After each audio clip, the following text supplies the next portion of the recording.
ಕಾಲ್ ತುಳಿತ ದುರಂತ ಸಂಬಂಧ ರಾಜಕೀಯ ಕೋವಿಡ್ ಮೃತರ ರೀತಿಯಲ್ಲಿ ಕಾಲ್ ತುಳಿತದ್ದಾಗಿದೆ ಅಂತ ಹೌದಾ? ಓಕೆ, 200 ಜನ ಸತ್ತೋಗ್ಬಿಟ್ಟಿದ್ದಾರೆ ಅಂತ ಸಂತೋಷ್ ಲಾಡ್ದ ಆರೋಪ. ಹೌದು, ಅದು 30 ಅಲ್ಲ 200 ದಾಟಿದ್ದಾರೆ ಅಂತ. ಸರಿ, ನಂಬೇಡ, ಒಪ್ಕೋತೀವಿ. ಓಕೆ, ಇಲ್ಲ ಉತ್ತರ ಪ್ರದೇಶದ ಸರ್ಕಾರದ ಹತ್ರ 200 ಬಾಡಿ ಇವ್ರು ತೋರಿಸ್ಬೇಕು, ಇಲ್ಲ ಸಂತೋಷ್ ಲಾಡ್ ತಂದು ಇಡಬೇಕು 200 ಬಾಡಿನ, ಅಥವಾ ಎಲ್ಲಿದೆ ಅಂತ ಹೇಳಬೇಕು. ಸುಮ್ಮನೆ ಬಿಟ್ಟರೆ ಆಗಲ್ಲ ಬುರುಡೆನ. ಅಟ್ಲೀಸ್ಟ್ ದೇಶದಲ್ಲಿ ಯಾವುದೋ ರಾಜ್ಯದ ಮಾಹಿತಿ ಆಗಲ್ಲ. ಇದು ಸದ್ಯಕ್ಕೆ ರಾಜ್ಯದಲ್ಲಿ ಮೃತದೇಹ ಬಂದಿದೆ ಕರ್ನಾಟಕಕ್ಕೆ. ಯಾರೋ ಮಹಾದೇವಿ ಅರುಣ್ ಕೋಪರ್ಡೆ ಅವ್ರ ದೇಹನ ಬೆಳಗಾಮಕ್ಕೆ ತಂದಿದ್ದಾರೆ. ಪಾಪ ಬಂಧುಗಳು ಸಹಜವಾಗಿ ಆಕ್ರಂದನ. ಜ್ಯೋತಿ ಮೇಘ ಪಣಜಿಗೆ ಬಂದಿದೆಯಂತೆ ಅವ್ರದ್ದು ದೇಹ, ಇದು ಪಾರ್ಥಿವ ಶರೀರ. ಇವತ್ತು ಮಧ್ಯರಾತ್ರಿಗೆ ಬರುತ್ತೆ ಬೆಳಗಾಂಗೆ. ವಡಗಾವಿಯ ಜ್ಯೋತಿ ಮೇಘ ಮನೆಯಲ್ಲಿ ಸೂತಕ ಥರ ಪರಿಸ್ಥಿತಿ. ಪಾಪ ಅವರ್ಸೋಗಿದೆ. ಕಳ್ತುಳಿತಕ್ಕೂ ಕೆಲ ನಿಮಿಷಗಳ ಮೊದಲು ತಂದೆ ಮಾತಾಡಿದ್ರಂತೆ ಮಗಳ ಜೊತೆ. ಪಾಪ ಅಲ್ಲ, ನಾಯಿನೂ ಒಂದು ಸಪ್ಪೆ ಅಂತೆ. ಅವ್ರದ್ದು ಯಾರೋ ಫ್ರೆಂಡ್ ಅಂತೆ, ಭಾರತಿ ಅಂತ, ಮೇಘ. ಅದು ಅವ್ರು ಪಬ್ಲಿಕ್ ಟಿವಿ ಜೊತೆ ಮಾತಾಡಿ ಅವ್ರು ಕಣ್ಣೀರು ಹಾಕಿದ್ದಾರೆ. ಪಾಪ ಅವ್ರ ಜೊತೆಗೆ ಇದ್ರಂತೆ, ಅವ್ರ ಮೇಲೂ ತುಳ್ಕೊಂಡು ಹೋಗ್ಬಿಟ್ಟು ಸರ್ ಹಾಕಿ ಬದುಕ್ಬಿಟ್ರಾ? 10-15 ಜನ ಮೈ ಮೇಲೆ ಬಿದ್ದುಬಿಟ್ಟಿದ್ರಂತೆ ಸರ್. ಆಮೇಲೆ ಇವ್ರನ್ನ ಯಾರನ್ನೂ ಕರ್ಕೊಂಡು ಬಂದು ರಕ್ಷಣೆ ಮಾಡಿದ್ರಂತೆ ಸರ್. 15 ಜನ ಮೈ ಮೇಲೆ ಬಿದ್ದಿದ್ದಕ್ಕೆ ಯಾಕೆ ಬದುಕಿರೋದು? ಅಲ್ಲ, ಇವ್ರ ಜೊತೆಗೆ ಇಷ್ಟರು ಕೈ ಹಿಡ್ಕೊಂಡು ಹಿಂಗೆ ಸಾಲ್ಕ ನಿಂತ್ಕೊಂಡಿದಾರಂತೆ ಸರ್. ಏಕಾಏಕಿ ಬಂದ ತಕ್ಷಣ ಎಲ್ಲರೂ ದಪ್ಪಂತ ಕೆಳಗೆ ಮುಖ ಮಾಡ್ಕೊಂಡು ಬಿದ್ದಿದ್ದಾರೆ. ಅವ್ರ ಮೈ ಮೇಲೆಲ್ಲ ಒಬ್ಬರ ಮೇಲೆ ಬಿದ್ದುಬಿಟ್ಟಿದಾರಂತೆ. ಆಮೇಲೆ ಅದು ಹೆಂಗೋ ತಪ್ಪಿಸ್ಕೊಂಡ್ವಿ ಗೊತ್ತಿಲ್ಲ. ನನ್ನ ಕತೆನೂ ಮುಗೀತು ಅಂದ್ಕೊಂಡಿದ್ದೆ. ನನ್ನ ಮೇಲೂ ಜನ ಹತ್ತು ನಿಂತಿದ್ರು, ಯಾರೋ ಬಂದು ಬದುಕಿಸಿದ್ರು ಅಂತೆಲ್ಲ ಪಾಪ ವಿವರಿಸಿದ್ದಾರೆ. ಅಯ್ಯೋ ದೇವ್ರೆ, ನೋಡೋಣ. ಹೆಚ್ಚು ಜನ ಸ್ಟ್ಯಾಂಪೇಡ್ ಆಗಿರತಕ್ಕಂತೇಳಿ ಒಂದು ವರದಿ ಇದ್ದರೆ, ಇದು 200ಕ್ಕೂ ಹೆಚ್ಚು ಜನ ಆಗಿರ್ತಕ್ಕಂಥ ಒಂದು ಮಾಹಿತಿನೂ ಇದೆ. ಈ ಅವ್ಯವಸ್ಥೆ ಆಗಿದೆ. ಈಗ ನಾವು ಈ ವ್ಯವಸ್ಥೆ ಬಗ್ಗೆ ಮಾತನಾಡೋಕೆ ಹೋದರೆ ಏನೋ. ಜನವರಿ 28ಕ್ಕೆ ಸ್ನಾನಕ್ಕೆ ಹೋಗ್ಬೇಕಂತ ಹೋಗಿದ್ವಿ. ರಶ್ ಇತ್ತು. ಸ್ನಾನ ಮಾಡಿದ್ರೆಲ್ಲ ಓಡಿ ಬರ್ತಾ ಇದ್ರು. ಎಲ್ಲ ನಮ್ಮ ಮೈ ಮೇಲೆ ಬಿದ್ದುಬಿಟ್ರು. 50-60 ಜನ ನಮ್ಮ ಮನೆಯವ್ರು ನನ್ನ ಹಿಂಗೆ ಮೈ ಮೇಲೆ ಬಿದ್ದುಬಿಟ್ರು ಸರ್. ನನ್ನ ಮನೆಯವ್ರು ಬಚಾವ್ ಅಂತ ಕೈ ಎತ್ತಿದ್ರು. ಯಾರು ಬಚಾವ್ ಮಾಡಿದ್ರು, ಯಾರು ಕೈ ಕೊಟ್ಟು ನನ್ನ ಪ್ರಯಾಗರಾಜ್ ಹೋಗಿದ್ದ ಮುಂಚೆ ಶ್ವಾನ ಒಂದು ಸ್ವಲ್ಪ ಸೂಕ್ಷ್ಮ ಸಂಜ್ಞೆ ಕೊಟ್ಟಿತ್ತು. ಅದು ಗಮನಕ್ಕೆ ಬಂತು ನಮಗೆ. ಅದರ ಮಗಳ ಹಠದ ಸಂಬಂಧ ನಾನು ನಿರ್ಲಕ್ಷ್ಯ ಮಾಡಿದೆ ಅದನ್ನು. ಅಂತ್ಯಕ್ಕೆ ನಾನು ಇಲ್ಲಿ ಶಾಪುರ ರುದ್ರಭೂಮಿ ಮಾಡ್ಬೇಕಂತ ಯೋಜನೆ ಮಾಡಿದೆ. ಅಲ್ಲಿ ಎಲ್ಲ ತಯಾರಿ ವ್ಯವಸ್ಥೆ ಮಾಡ್ಕೊಂಡೇನಿ. ಶಾಪುರ ಒಳಗೆ ಅಂತ್ಯವಿಧಿ ಮಾಡ್ಕೊಂಡು ಅಗ್ನಿ ಸ್ಪರ್ಶ ಕೊಡಬೇಕು.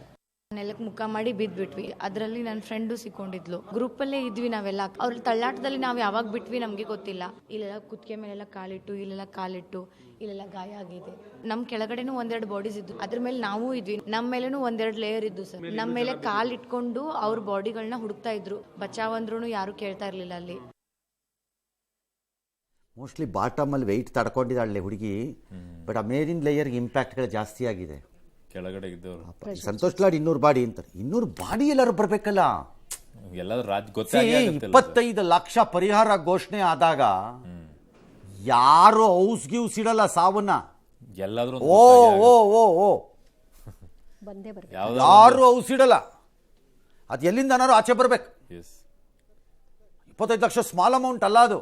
ಆಯಾ ರಾಜ್ಯಗಳಿಂದ ಆದ್ರೂ ಸಿಗುತ್ತೆ ಮಾಹಿತಿ. ಮತ್ತೆ ಅಲ್ವಾ? ಏನೋ ಬಿಜೆಪಿ ರಾಜ್ಯ ಅಂದ್ರೆ ಮುಚ್ಚಾಕ್ಬಿಟ್ರು ಬಿಜೆಪಿ ಅವರಲ್ಲಿ ಇನ್ಬೋದು. ಬೇರೆ ರಾಜ್ಯದಲ್ಲಿ ತಮಿಳ್ನಾಡಿಂದ ಯಾರೋ ಒಬ್ಬರು ಸತ್ತಿದ್ರೆ ಮುಚ್ಚಿಡ್ತಾರ.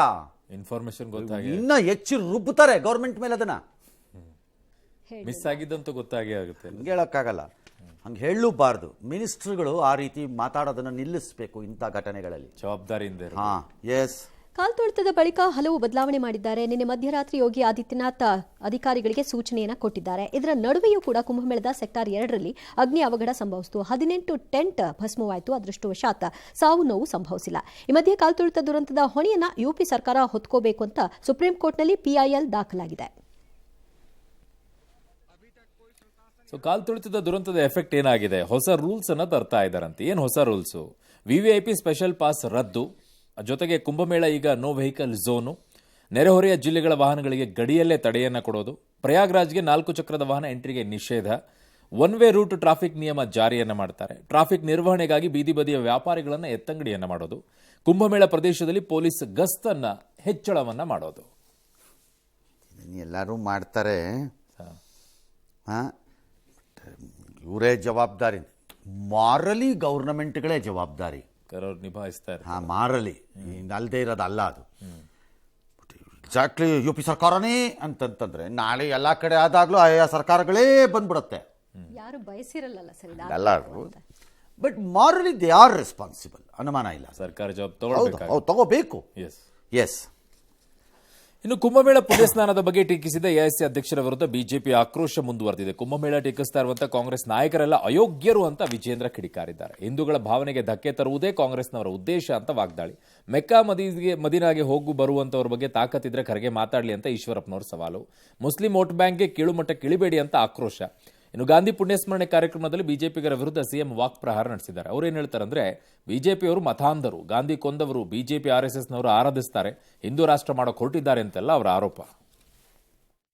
ಕಾಂಗ್ರೆಸ್ನವರು ಅಯೋಗ್ಯರಿದ್ದಾರೆ. ಈ ಐತಿಹಾಸಿಕ ಕುಂಭಮೇಳ ಪ್ರಯಾಗ್ರಾಜಲ್ಲಿ ಕೋಟ್ಯಾಂತರ ಜನ ಭೇಟಿ ಕೊಡ್ತಾ ಇದ್ದಾರೆ, ಆ ಒಂದು ಪವಿತ್ರ ಸ್ಥಳಕ್ಕೆ ಹೋಗಿ ಬರ್ತಾ ಇದ್ದಾರೆ. ಈ ರೀತಿ ಹೇಳಿಕೆಗಳನ್ನ ಕೊಡೋದ್ರ ಮುಖೇನ ಅಸಂಖ್ಯಾತ ಹಿಂದೂಗಳ ಭಾವನೆಗಳಿಗೆ ಧಕ್ಕೆ ಬರೋ ರೀತಿಯಲ್ಲಿ ಈ ಅಯೋಗ್ಯ ಕಾಂಗ್ರೆಸ್ ಪಕ್ಷದ ಮುಖಂಡರು ನಡ್ಕೊಳ್ತಾ ಇದ್ದಾರೆ. ಅದು ಸರಿಯಲ್ಲ. ನಿಮಗೆ ತಾಕತ್ತಿದ್ರೆ ಮಲ್ಲಿಕಾರ್ಜುನ ಖರ್ಗೆ ಅವರಿಗೆ ಮುಸಲ್ಮಾನರು ಮಕ್ಕಾ ಮದೀನಕ್ಕೆ ಹೋಗ್ಬಿಟ್ಟು ಬರ್ತಾರಲ್ಲ, ಅವ್ರ ಬಗ್ಗೆ ಮಾತಾಡಿ ನೋಡೋಣ. ಹಿಂದೂ ಸಮಾಜದ ಬಗ್ಗೆ ಯಾಕೆ ಚಿಂತೆ ನಿಮಗೆ? ಕಾಂಗ್ರೆಸ್ಸಿಗರು ಅನೇಕರು ಕದ್ದು ಹೋಗ್ತಾರಲ್ಲಿ ಕಾಶಿಗೆ. ಕೆಲವು ಮತಾಂಧ ಶಕ್ತಿಗಳು ಭಾರತೀಯ ಜನತಾ ಪಕ್ಷದವರು ಮತ್ತು RSS ಮಹಾತ್ಮ ಗಾಂಧೀಜಿಯನ್ನ ಕೊಂದಂತ ವ್ಯಕ್ತಿಯನ್ನ ಪೂಜಿಸ್ತಾರೆ. ಅವ್ರದ್ದು ಬಿಡಿ, ಅವರಿಬ್ಬರದ್ದು ಪೊಲಿಟಿಕಲ್ ಸ್ಟೇಟ್ಮೆಂಟು. ಚೀಫ್ ಮಿನಿಸ್ಟರ್ದು ಹಿಂಗೇ ಬಿಟ್ಕೊಂಡು ಕೂತೀರಿ 1947 ಸ್ಟೋರಿನ ನೀವು. ಬರೀ ಇದೆ, ಅದೇ ಕರ್ರ ಅಂತ ಟರ್ನ್ ಮಾಡೋದು. ಗಾಂಧಿ ಕೊಂದವರು ಮತ್ತಂದರು ಅದು ಇದ್ದು ಅನ್ಕೊಂಡು ಹಿಂಗೆ ಕರ್ರ ಅನ್ನಿಸ್ತಿರೋದು. ಅವರು ರಾಜ್ಯದಿಂದ ರಾಜ್ಯಕ್ಕೆ ಹಿಡ್ಕೊಂಡು ಹೋಗ್ಲಿ, ನೀವು ಲಬ ಲಬ ಲಬ ಲಬ ಅಂತ ಕೂತೀರಿ. ಕರ್ನಾಟಕದಂತ ಒಂದು ರಾಜ್ಯ ಹಿಡ್ಕೊಂಡು ATM ಥರ ಒತ್ತಿ ಒತ್ತಿ ಕೊಟ್ಕೊಂಡು. ಬಟ್ ಇನ್ನೇನು ಕತೆ ಹೇಳಲಿ ನಾನು ಇವ್ರಿಗೆ? ಈ ಬಿಡ್ತಾ ಇದ್ದೀರಲ್ಲ ರೈಲನ್ನ, ಸುಮ್ಮನೆ 47ರಿಂದ ಇದೇ ಕತೆ. ಮುಂದಕ್ಕೆ ಹೋಗಬೇಕು ನಾವು, ನ್ಯೂ ಏಜ್ ಪಾಲಿಟಿಕ್ಸ್ಗೆ ಎಂಟ್ರಿ ಆಗಬೇಕು ಅನ್ನೋ ಕನಿಷ್ಠ ಪ್ರಜ್ಞೆನೇ ಇಲ್ಲ ಈ ಕಾಂಗ್ರೆಸ್ಸಲ್ಲಿ, ಎಕ್ಸೆಪ್ಟ್ DK ಶಿವಕುಮಾರ್. ಅವರು ಮುಂದಿನ ಯೋಚನೆ ಮಾಡ್ತಾರೆ. ಸಿ, ನನ್ನ ಪ್ರಕಾರ DK Shivakumar thinks with A software of BJP. ಎರಡು ಮಿಕ್ಸ್, ಅದ್ರಲ್ಲಿ ಅನುಮಾನನೇ ಇಟ್ಕೋಬೇಡಿ. ಇವತ್ತು ಹೇಳಿದ್ದೀನಿ, ಕೇಳಿಸ್ಕೊಳ್ಳಿ ನೀವು.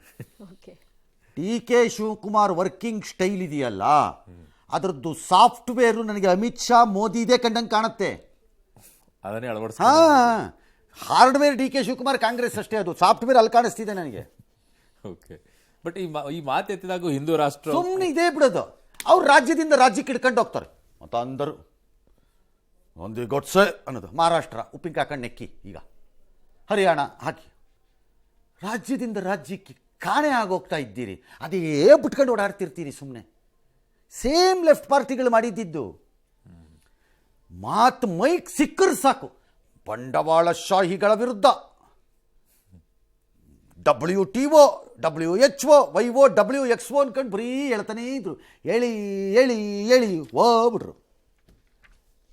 ಜನಕ್ಕೆ ಕಮ್ಯುನಿಕೇಟೇ ಆಗ್ತಾ ಇಲ್ಲ. ಇವತ್ತಿನ ಭಾರತ ಭಾಳ ಆಸೆ ತುಂಬಿಕೊಂಡಿರೋ ಹುಡುಗರುಗಳದ್ದು ಭಾರತ ಇದು. ಹೌದು. ಡೊನಾಲ್ಡ್ ಟ್ರಂಪ್ ಆ ವಯಸ್ಸಲ್ಲೇ ಟ್ರೆಡಿಷನಲ್ ಮೀಡಿಯಾ ಬಿಟ್ಟು ಪಾಡ್ಕಾಸ್ಟು, ಚಾಟ್ GPT, ಇನ್ಫ್ಲೂಯೆನ್ಸರ್ಸು ಅವ್ರ ಜೊತೆ ಕ್ಯಾನ್ವಾಸ್ ಮಾಡಿದ ಗಿರಾಕಿ ಈಗ ಅಲೋ ಮಾಡ್ಬಿಟ್ಟು ನೀವಿನ್ನೂ ಅದೇ ಇದು ಅವರು ಅನ್ಕೊಂಡು ಅಲ್ಲೇ ಇರಿ. ಏನು ಕಾಂಗ್ರೆಸ್ನವ್ರಿ ಹೇಳಿದ್ದೆ ಯಾಕೆ ಹೇಳ್ತಾರೆ ಸರ್, ಹಿಂದೂ ರಾಷ್ಟ್ರ ಮಾಡಕ್ ಅವ್ರಿಗೆ ಅದೇ ಕೆಲಸ, ಇನ್ನೇನು ಕೆಲಸ ಇಲ್ದಿರಿ. ಇರೋ ಓಟು ಹೋಗ್ಬಿಟ್ರೆ ಇವ್ರು ಬುಡಕ್ ಬೆಂಕಿ ಬಿದ್ದರೆ ಇನ್ನೊಂದ್ಸರಿ ಎದ್ದೇಳಂಗಿಲ್ವಲ್ಲ. ಈಗ ಅಟ್ಲೀಸ್ಟ್ ಕುಂಟ್ಕೊಂಡಾರು ಓಡಾಡ್ಬೋದು 2 ರಾಜ್ಯದಲ್ಲಿ. ಒಂದು ಓಟ್ ಇದೆ, 2 ರಾಜ್ಯದಲ್ಲಿ ಆದ್ರೂ ಹಿಂಗೆ ಕುಂಟ್ಕೊಂಡು ಓಡಾಡ್ಬೋದಲ್ಲ. ಎಸ್. ಇನ್ನು ಅಮೆರಿಕದಲ್ಲಿ ಘೋರ ದುರಂತ ಸಂಭವಿಸಿದೆ. ವಾಷಿಂಗ್ಟನ್ನ ರೊನಾಲ್ಡ್ ರೀಗನ್ ಏರ್ಪೋರ್ಟ್ನಲ್ಲಿ ಲ್ಯಾಂಡ್ ಆಗ್ತಾ ಇದ್ದ ವಿಮಾನಕ್ಕೆ ಸೇನಾ ಹೆಲಿಕಾಪ್ಟರ್ ಡಿಕ್ಕಿ ಹೊಡೆದಿದೆ. ಡಿಕ್ಕಿ ತೀವ್ರತೆಗೆ ಭಾರೀ ಸದ್ದಿನೊಂದಿಗೆ ಸ್ಫೋಟ ಸಂಭವಿಸಿತು. ಈ ಬೆನ್ನಲ್ಲೇ ವಿಮಾನ ಮತ್ತು ಹೆಲಿಕಾಪ್ಟರ್ ಅವಶೇಷಗಳು ಪೋಟೋಮಾಕ್ ನದಿಗೆ ಬಿದ್ದಿವೆ. ಪೋಟೋಮ್ಯಾಕ್ ನದಿಗೆ ಬಿದ್ದಿದೆ. ದುರಂತದಲ್ಲಿ ಕನಿಷ್ಠ 64 ಮಂದಿ ಮೃತಪಟ್ಟಿದ್ದಾರೆ. ದುರಂತದ ವಿಡಿಯೋ ಈಗ ವೈರಲ್ ಆಗಿದ್ದು ಭಾರೀ ಚಳಿ 60 ಜನ ಮೃತಪಟ್ಟಿದ್ದಾರೆ. ವಾಷಿಂಗ್ಟನ್ ಸಿಟಿಗೆ 3 ಏರ್ಪೋರ್ಟ್ ಇದೆ. It's a very complicated air space ವಾಷಿಂಗ್ಟನ್ದು, ಆ್ಯಂಡ್ ಐ ನೋ ಇಟ್. ನಾನು ಆ ಜಾಗದಲ್ಲಿ ವಿಪರೀತವಾಗಿ ಓಡಾಡಿರೋದು. ಹಾಗಾಗಿ ಎಕ್ಸಾಕ್ಟ್ಲಿ ನೋ ಅದರ ಟೋಪೋಗ್ರಫಿ ಏನಿದೆ ಈಗ ಆಗಿರೋ ಜಾಗ ಅದು ಅಂತ. It's exactly in front of it, ಅಲ್ಲಿ ವೆರಿ ಕ್ಲೋಸ್ ಬೈ ಸಿಟಿ ಒಳಗಡೆ ಇರೋ ಏರ್ಪೋರ್ಟ್ ಇದು, ರೊನಾಲ್ಡ್ ರೇಗನ್ ಏರ್ಪೋರ್ಟ್ ಇದು. ಪೋಟೋಮ್ಯಾಕ್ ರಿವರ್ ಬಂದು ಬಿದ್ದಿದೆ. ಇದು ಎಲ್ಲ ಅಮೇಝಿಂಗ್, ನನಗೆ ಅರ್ಥ ಆಗ್ತಿಲ್ಲ. ಎಕ್ಸ್ಟ್ರೀಮ್ಲಿ ಟೈಟ್ ಏರ್ ಸ್ಪೇಸ್ ಅದು ಆ್ಯಕ್ಚುಲಿ. ಯಾಕಂದರೆ ಆ ಕಡೆ ಡಲ್ಸ್ ಇಂಟರ್ನ್ಯಾಷನಲ್ ಏರ್ಪೋರ್ಟ್ ಇದೆ, ಈ ಕಡೆ ರೊನಾಲ್ಡ್ ರೇಗನು, ಈ ಕಡೆ ನ್ಯಾಷನಲ್ ಇದು ಆಂಡ್ರೂ ಏರ್ಬೇಸ್ ಇದೆ ಈ ಕಡೆ. ಹಾಗಾಗಿ ಎಕ್ಸ್ಟ್ರೀಮ್ಲಿ ಬ್ಯುಸಿ ಏರ್ ಸ್ಪೇಸ್ ಅದು. ನಿಮಗೆ ಅದಕ್ಕೆ ಎಕ್ಸಾಂಪಲ್ ಕೊಡಬೇಕು ಹೇಗೆ ಅಂತಂದರೆ, HAL ವಿಮಾನ ನಿಲ್ದಾಣ ಬೆಂಗಳೂರಿನಲ್ಲಿ, ಯಲಹಂಕದಲ್ಲಿ ವಾಯುಪಡೆ ವಿಮಾನ ನಿಲ್ದಾಣ, ಆ ಕಡೆ ನಮ್ಮದು ಕೆಂಪೇಗೌಡ ವಿಮಾನ ನಿಲ್ದಾಣ. ಜಸ್ಟ್ ಇಮ್ಯಾಜಿನ್ 3 ಏರ್ಪೋರ್ಟ್ಗಳು ವಿಪರೀತ ಬ್ಯುಸಿಯಾಗಿ ವರ್ಕ್ ಆಗಿಬಿಟ್ರೆ ಏನಾಗುತ್ತೆ ಅಂತ. ಜಸ್ಟ್ ಇಮ್ಯಾಜಿನ್ ಏರ್ ಸ್ಪೇಸ್ಗೆ ಏನಾಗತ್ತಾಗ ಅಂತ. ಬೆಂಗಳೂರು ಟ್ರಾಫಿಕ್ ಜಾಮ್ ಥರ ಆಗೋದು. ಹಾಂ, ಅದು ಅಷ್ಟೇ ಇದು ಆರ್ಮಿದು ಬ್ಲ್ಯಾಕ್ ಹಾಕ್ ಹೆಲಿಕಾಪ್ಟರ್ ಬಂದಿದೆ.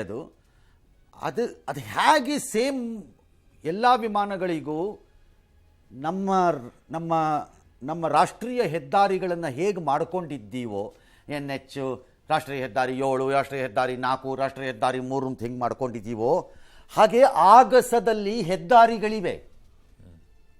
ಆಗಸದಲ್ಲಿ ಕಾಣಲ್ಲ ಅಷ್ಟೇ ನಿಮಗೆ.